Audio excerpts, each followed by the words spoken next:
Hello friends. Today I'm going to talk about the next 3 Ella Montgomery novels that I'm reading in consecutive order. I really messed my hair up getting this dress on.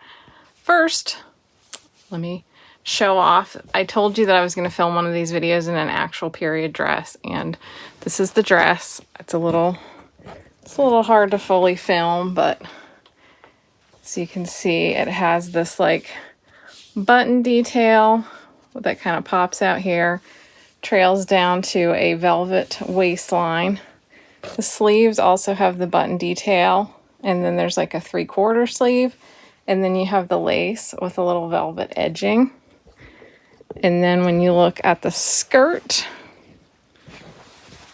there's also the buttons and the velvet down the edge of the skirt.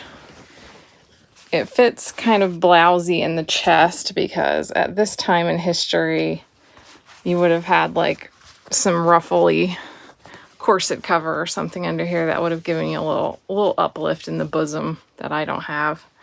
Also, this collar that's got like a sort of sheer lace with a little gold detail and then a velvet detail up here. It's so beautiful. Would you believe that I found this dress on Facebook Marketplace for like $10? And I'm guessing it's from about 1908 based on these like types of sleeves that have like 3 different strata, and this high neckline is still rather like Victorian, but these buttons kind of are leading into the early 1910s. So very on par for the Ella Montgomery books. I'm just kind of chatty today because it's the day after the election, and I wasn't even sure if I was going to make a video because probably like many of you, I'm feeling just a little shell-shocked. I know based on the kind of demographic that watches my videos probably involves a lot of artsy ladies who are not having the best day right now, and everybody else in that category. I'm gonna get a little witchy just for like a second. Last night, I was trying to decide if I should watch the election returns. So I got out my tarot deck and I pulled a card to let me know how I would feel at the end of the night. And it gave me the 3 of Swords. That's not what you want to see. This decides my heart. So that wasn't good. So I watched cat videos instead. And this morning I was like, okay, well, I don't really want to make a video, but I'm going to pull another tarot card. I'm not one of those people who's like always pulling tarot cards, but I just, sometimes when I feel really lost as to how to feel or what to do, it can be helpful. Today I got the Page of Cups. The Page of Cups is kind of a messenger of childlike wonder and art, and is a positive card, but it's a page, not like the king or the queen. The page is someone who gets you from one place to another. So I took that as a sign that I should make a video and be your Page of Cups for this evening.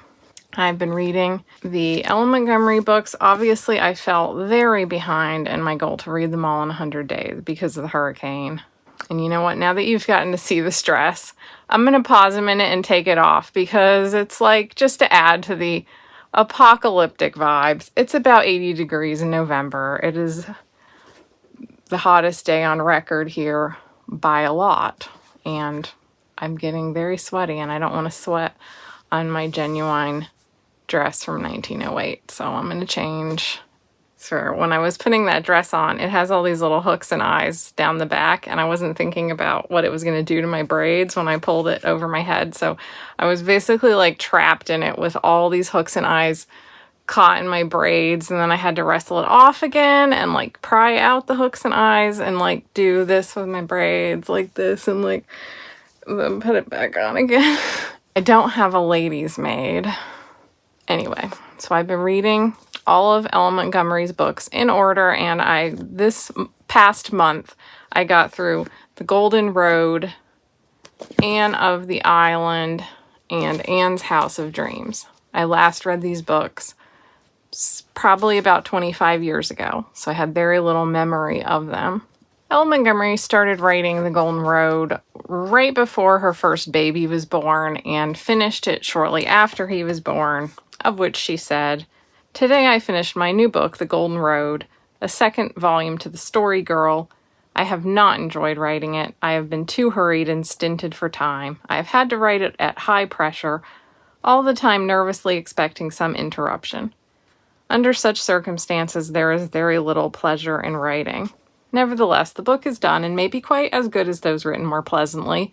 I am too near it yet to judge, and having written it under stress and strain, I have not that intimate sense of having lived it, which made my other books seem so real to me."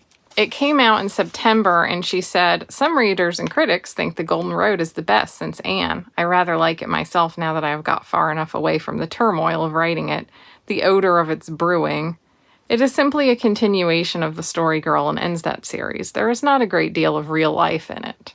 I feel like this is a testament to how her ability as a storyteller was growing, because I did think that The Golden Road was her best book since Anne of Green Gables. It is definitely a continuation of The Story Girl to the point where they really could be read just like one book. But I felt like this one was paced a little better, and I just felt like she'd gotten a little better hold of the characters, which is interesting because she doesn't really seem to feel that way, which just goes to show that as writers, we don't always know if our feeling about writing the book really reflects on the page, for better or for worse. The Story Girl and The Golden Road follow a group of friends on Prince Edward Island. In the first book, they're all just kind of playing and having little scrapes and, very early 20th century kind of things where they misunderstand something they heard in Sunday school or something. It's all kind of quaint. It's told from the perspective of one of the boys who doesn't really have much of a character of his own, but just describes the other children in the group, which, as I noted in my last video, I felt like it made it seem a little more detached than the Anne books. What this book has going for it is that it hit me a lot harder as an adult than it did as a kid, because this book really captures the sense of melancholy that you will feel when you look back on the golden times of your youth from adulthood. I felt like this really is more of a book about that feeling of nostalgia and how much it can hurt, but in a beautiful way, rather than just a children's book. Actually, that's not an uncommon feeling in children's books, but this one definitely has that feeling. It made me feel rather sad and melancholy. I will be mentioning a few spoilers about all the books because I feel these are not really the kind of books you read to avoid spoilers, but if you are really set on not knowing things about them, turn off the video now, go read them, come back. But this book is very much foreshadowed that one member of the group is going to die. And I was really worried that, we were going to end it with this death scene, but instead it just kind of ends with she will never live to see her adulthood. But we don't actually see her dying, as the friends all part at the end of the book. But they do lose their beloved cat, which made me very sad. Maud certainly can write some cat death scenes. We get some eccentric characters in this book, namely Peg Bowen, who is described as being a witch. She's somewhat reclusive, definitely eccentric, and she does a few little kind of spell type things that they can never, entirely prove that are magic. But one thing I think I noted in my last video, or maybe just in the comments, is that there's a constantly fascinating tension, which I expect was true to the time and place, between this very strict religious element. Most of the characters in these books are either go to the Presbyterian church or the Methodist church. There's usually a little bit of a battle between these churches, and, they are all going to Sunday school, quoting the Bible. It is a very, very religious Protestant society of largely Scottish people. But at the same time, there is this element of witchcraft and supernatural. There's a lot of characters in these books that have visions, or people like Peg who seem to be able to perhaps cast little spells. And Maud herself often seems like she is caught in flights of fancy of nature worship and dreaming of fairies and things like that. So it's a really interesting look at the culture to me as far as religion, spirituality, and belief go, because you do have this mix of like the Victorian romantic view of nature and belief in fairies, or at least wishing to believe in fairies. This old, like, you know, Scots pagan element and the Christian religion. So in this book, you got witchy Peg Bowen. Then you also have the romance of Jasper Dale and Alice. Jasper Dale is a poetic, middle-aged man who's kind of reclusive, and he has long envisioned falling in love with this woman, like a dream woman, to the point where he even builds her a fictional room with a fictional dress and all this, you know, it's her room, and he imagines that her name is Alice, and then he meets a real Alice who is exactly as he envisioned. I think she's the teacher. She's much younger. It's a May-December romance, which of course was pretty common in Victorian romances. And the story girl relates their romance of how he was too shy to tell her that he loved her, and she overheard him talking to himself, and then she comes up to him like, I love you too, basically. And one thing I found fascinating about this romance between Jasper Dale and Alice is that in a lot of ways, Jasper Dale is quite similar to Dean Priest in the Emily books, who is painted as kind of a darker and more toxic figure. So there's an interesting thing that Maud has going here, where I feel like she really is good at writing these romantic, poetic, sort of reclusive men. They're just more interesting than her actual love interests a lot of the time. And in this one, she gives him a happy ending, even though as a modern reader, I am somewhat torn between, is this sweet or is it a little creepy that he made a room for a fictional girl and there she was? But, you know, it's a story, so I certainly found it entertaining. I feel like this was kind of her romantic ideal, perhaps, but that she was experimenting with whether this would actually be a good kind of man to actually marry in her various portrayals of this type. I don't know. That's just conjecture. But it's interesting because I do feel like Jasper Dale leaps off the page more than the romances that actually between like the main characters do. I also just wanted to comment, speaking of Jasper and Peg Bowen, that I often think of this period of time as having this wonderful sense of community, which it does. I mean, there's also the unpleasant side of community that you can have people dropping by, like coming to call that you might not want to see.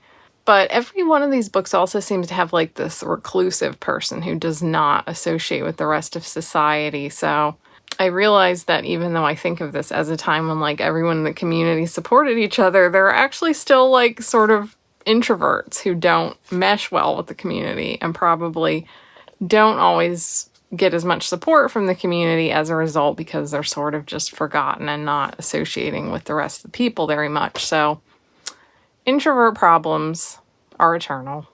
Then I moved on to Anne of the Island. This is the third Anne book.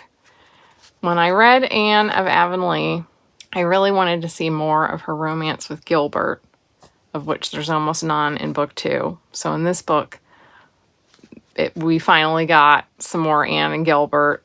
And Maud struggled considerably with writing this book.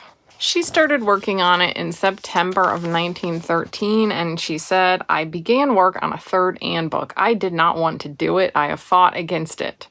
But Paige gave me no peace, and every week brought a letter from some reader pleading for another Anne book. So I have yielded for peace sake. It's like marrying a man to get rid of him. I don't see how I can possibly do anything worthwhile with it. Anne is grown up and can't be made as interesting as when a child. My forte is in writing humor.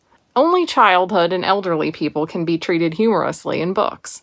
Young women in the bloom of youth and romance should be sacred from humor.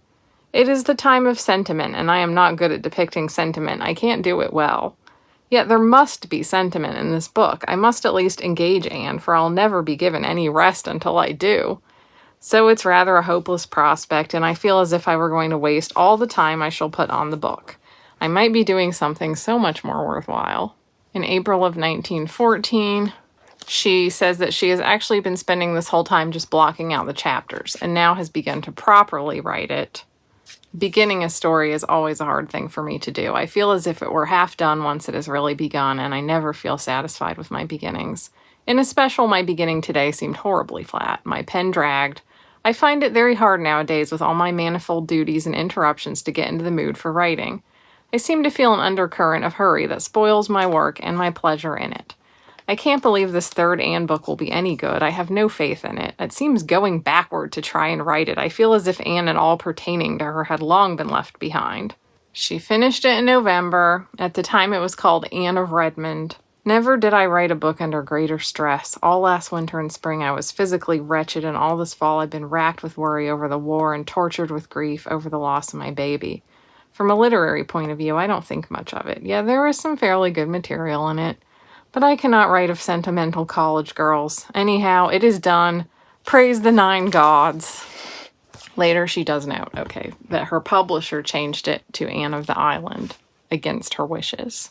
She also notes that there is less of real life in it than in any of my other books. Kingsport is Halifax, more or less, but Anne's experiences there certainly are not a reflection of my own. I never liked Halifax, though I loved its park and Old St. Paul's Cemetery. The afternoon spent there by Anne and Priscilla was sketched from an old ramble of my own in it, and the chloroforming of Rusty was an echo of the time when Freed and I darkly did away with a homeless pussy cat which infested our back door. But all the rest of the story is just lies and nothing else. Well, it's a real bummer to hear that the only real part of that was when they killed a cat. Now, logically, I can understand that in a time before you regularly had cats spayed, or you probably didn't have cats spayed at all. I don't think they spayed cats in 1914 or prior, but it is a very depressing episode in here that they have to try to kill a stray cat. But in this book, the cat lives, and they end up adopting it because they've decided if it can survive that, they might as well keep it. The very first chapter of Anne of the Island has one sentence that I really relate to just as a writer who likes to get lost in my story worlds. And she was richer in those dreams than in realities, for things seen pass away, but the things that are unseen are eternal. Isn't it the truth? And it's one of the comforts of creating a story world is that it is eternal. I also rather like this little conversation that Anne and Gilbert have about sorrow, where Gilbert says that he would like to protect her from all sorrow and see that she never feels any of it. And she says that there must be sorrow. I'm sure no life can be properly developed and rounded out without some trial and sorrow, though I suppose it is only when we are pretty comfortable that we admit it. Which is true. Nobody likes to feel sorrow barreling down upon them. In chapter 12, Anne is back at it with writing, trying to submit stories to magazines, but she receives a rejection, as we all do, and is quite crushed. She says, "I shall never try to write a story again." This whole chapter, Averil's atonement, when Anne writes this story and feels that it is quite good, and she has a whole conversation with Diana over it. I have only a few pages written, but I have it all pretty well thought out. I've had such a time to get a suitable plot. None of the plots that suggested themselves suited a girl named Averil. Couldn't you have changed her name? No, the thing was impossible. I tried to, but I couldn't do it any more than I could change yours. Averil was so real to me that no matter what other name I tried to give her, I just thought of her as Averil behind it all. And then her professor, Harrison, reads it, and he has considerable criticism over the story. Cut out all these flowery passages, but she cannot let go of the description of the sunset, and he rather tears her to bits. So another thing about the writer's struggle that is eternal and very relatable is when you give your work for critique and you get someone who tears it up and you don't even want to listen to them. what do they know? You can't take out the description of the sunset. That was one of the best parts. And to her dying day, Maud certainly did not take out the description of the sunset. And we appreciate it because nobody could write a sunset like Ellen Montgomery. In chapter 14, the summons, her old school friend Ruby Gillis is dying. And this is a very touching chapter where Anne tries to comfort Ruby, reminding her of, like, you know, the glories of heaven, and in her Anne sort of way, probably making it sound as appealing as anyone could. And Ruby just is like, but it's not home. It's not what I know. Everything here is so dear to me and I don't want to leave. And it's quite heartbreaking. Also later in the book, there's a point where Anne discovers some of her old stories from when she was younger in the older books and is reading them aloud and laughing over them and making great fun of herself, which reminds me of the videos that I've done here when I'm making fun of my teenage writing, and also a lot of similarity in the drama and the tragedy, and I enjoyed that very much. Overall, my thoughts about Anne of the Island. I liked it better than Anne of Avonlea, even though the romance with Gilbert, you know, she knows that she's not that great at writing romance, and it's true. Gilbert always just seems like such a nice boy, and like nothing else. He's just a little flat on the page. I feel like the side romances are a little more interesting, perhaps because she doesn't have to get into the nitty-gritty of having conversations and like confessions of love. So she has this friend, Phil, who is kind of like this she's like a Victorian yearbook with all the slang and the effusive language of the time of Victorian girlhood come to life. She's just like very bubbly and slangy and like a little much. And she has two boys that she's kind of got, you know, on the side. A little bit of a Scarlett O'Hara sort of thing there with these boys she's just flirting with and isn't sure about. But then she ends up falling head over heels for a rather ugly boy who's going to be a minister, and they get married. And that romance to me was honestly a little more interesting than Anne and Gilbert. And I think it's because it's just off to the side. So we don't actually have to get into like all the dialogue, which Maud felt I think that probably there was some tension in the way that romances were written back then, that she felt that she couldn't add like enough humor and realism to them versus what she felt was a talent for capturing the humorous side of people, which I think is true. As I've noted, her and Jane Austen both had a real gift for being able to write about these different characters in a town or village and capture the rather humorous nature, particularly of like older women who have a lot to say about everybody else. And then we've got Anne's House of Dreams. Now in the box set, Anne of Windy Poplars comes before Anne's House of Dreams. So I originally had read that one before this one, but I'm reading them in publication order now. And here too, I'm noticing throughout these that her craft is improving, that she's getting better at weaving in a side story. Like if she's been told by her publisher to write another Anne book and she's kind of bored by it, you can tell with this book that she just thought, well, I'll just have an intriguing plot with a side character and I'll weave that in alongside Anne's like life milestones of her first house with Gilbert, her first baby, etc. So in this book, Anne and Gilbert, newly married, moved to this little house by the ocean. They've moved away from Green Gables and Avonlea. And the descriptions of the seaside location, and there's a lighthouse, and you can see it, you can smell it, all the changing light and the changing seasons and the way the air feels, the way it smells in summer and the way it looks on a wintry day, and the light at night as a beacon. You're there. She really is good at nailing the descriptions of this place, I felt. Maybe it's just because I really love that like maritime northern village vibe, but I loved the setting of this book. And while she's there, she's got some new acquaintances. There's Captain Jim, the old lighthouse keeper who has all these stories that he wants to tell before he dies. Her relationship with Captain Jim is rather cute and makes me miss Irv at the bookstore. He was like my old man that I would talk to. There's something rather nice about having an old man friend. And then you have Miss Cordelia, who does not have a very high opinion of men. And she basically comes over just to complain about what all the men folk in town are doing.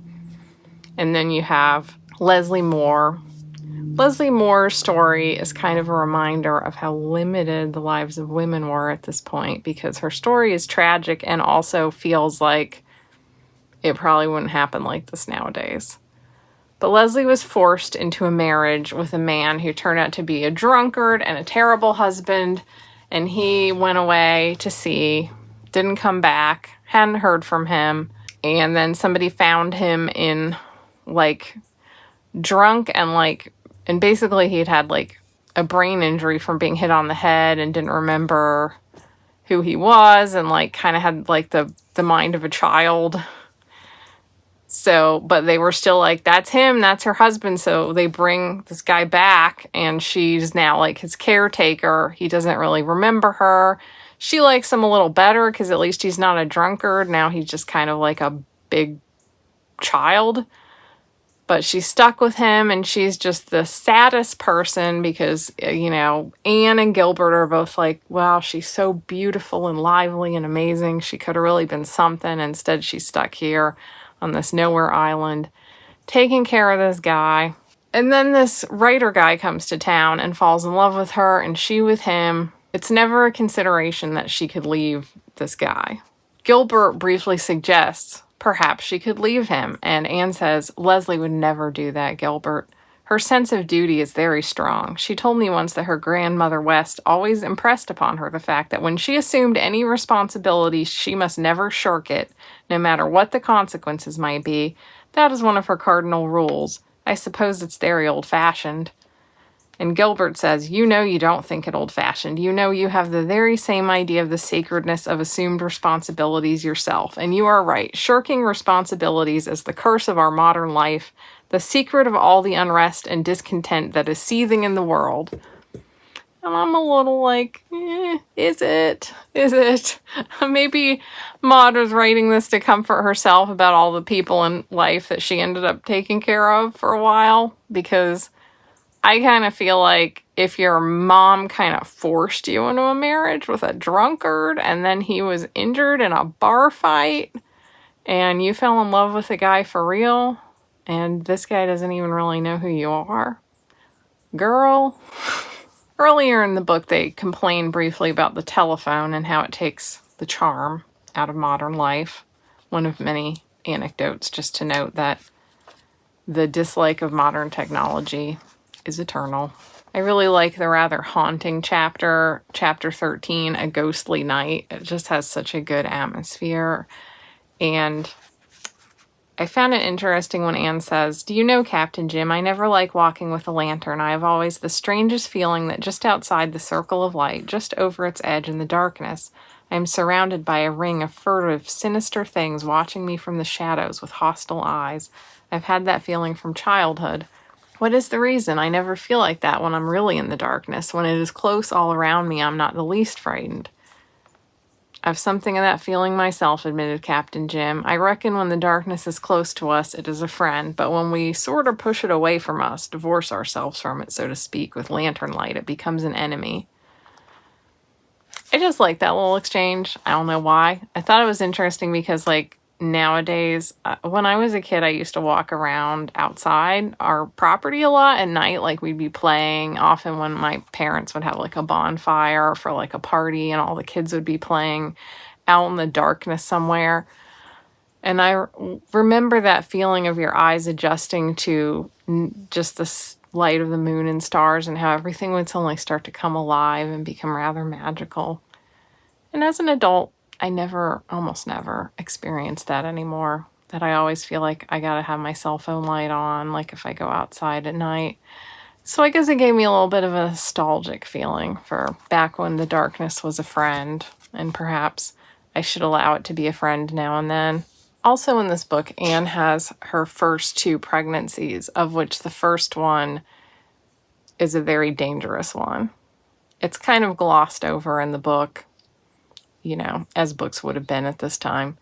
But, you know, it basically describes that she's kind of like in the shadow of death and the baby does not survive, and Anne is just heartbroken over it, which was something that Maud herself had experienced, which so many women experienced. And just getting pregnant and having a baby was very perilous for most of human history. And that just hit hard. Maud started writing this book in June of 1916. She finished it in October of 1916. I never wrote a book in so short a time and amid so much strain of mind and body, yet I rather enjoyed writing it, and I think it isn't too bad of a piece of work. I am glad it is done, however. It's taken a lot out of me. Maud was, I believe, 42 at this point. Looks like she received a copy in July of 1917 and said, "It's a very pretty cover design. The latter is very illogical, of course. 25-year-old Anne looks like a girl of 17, but it is all very dainty and will catch the trade. Myself, I think the book is the best I have ever written, not even excepting Green Gables or my own favorite, The Story Girl.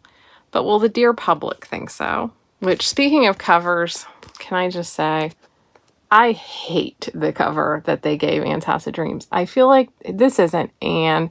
She looks just kind of aloof and, I don't know, a little bitchy or something. And then this dress. You see the dress that I just had on, and then we have this 1980s confection. You can just tell that, like, it wasn't well made by like, it's not cut right around the bodice, and it's some kind of cheap, it could be polyester with polyester lace. Just looking at it, I feel like the cover artist grabbed somebody's damn prom dress or something. Don't like it. So Maud felt that Anne of Green Gables and then The Story Girl and then Anne's House of Dreams were her best at this point. So far, I'm going to rank them as Anne of Green Gables. Gets hard with these. It's hard to rank them. I think that I might say I liked Anne's House of Dreams, number 2, because I just loved the setting, mainly. Then, still hard. I think I'm going to rank number 3 now as Anne of the Island, because this one was a fun read.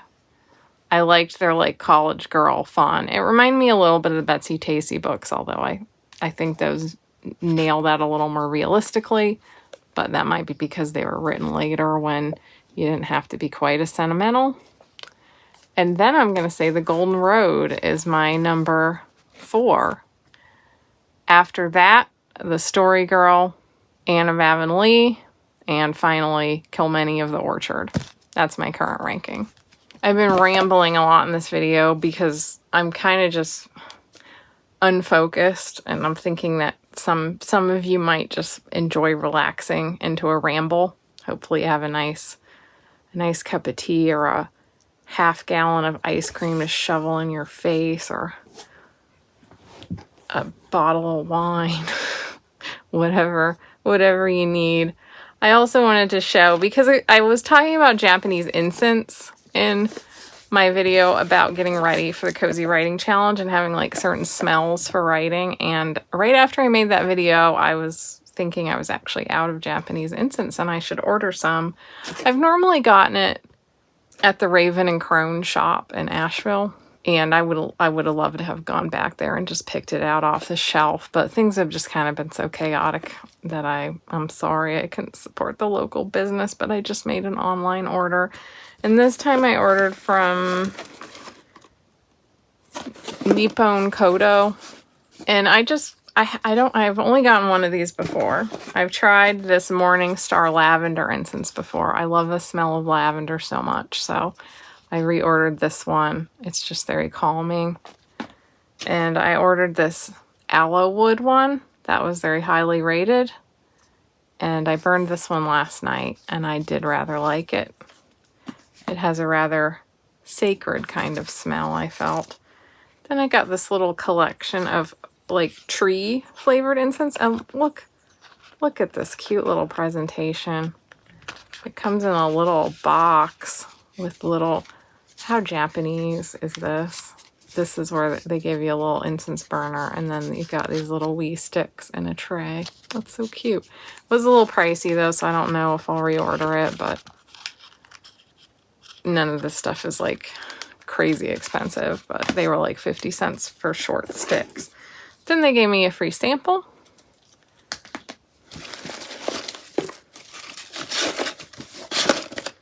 And then I also got the sensual assortment. I figured I could try a bunch of different ones and see what I liked. So this one has brilliant blue lavender, sweet white sage, bitter pink ginger, mellow palo santo, sparkling gold yuzu, fresh matcha,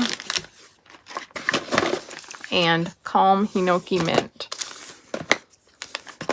I've also gotten some from a different company before, and they have a lot of ones that just kind of have vague names like cherry blossom, and those were all very nice too. I think it's like Shiseido or something. I can't quite remember. So I might order from them next time. But anyway, it was very nice to get my little incense order. It was a bit of a little indulgence and make the house smell nice and soothing and kind of temple-y. So if you want to try Japanese incense, honestly, I just recommend going to a Japanese incense online store and just kind of grabbing like a couple of variety packs, and because I haven't disliked any of them yet. I just find that their smell is a little gentler. And if any Japanese incense company wants to sponsor my video. So yeah, that's my video for today. The Cozy Writing Challenge for November is continuing along. We had our first Discord streamed sprint session on Sunday and it went really well. So I'm really excited to get back into that. If you want to join the Discord, it's available through either my Patreon or my Substack, and we're going to be having writing sprints all month long, or maybe just forever, because it really did go well. And if you're new to this channel, my name is Lydia Foxglove. I am a fantasy author, and I have been making my living mostly as a writer since 2009. I talk about writing craft, fantasy world building, my own writing, the creative life, books, etc. So if that sounds like your kind of thing, feel free to stick around. And I will see you next time. Bye!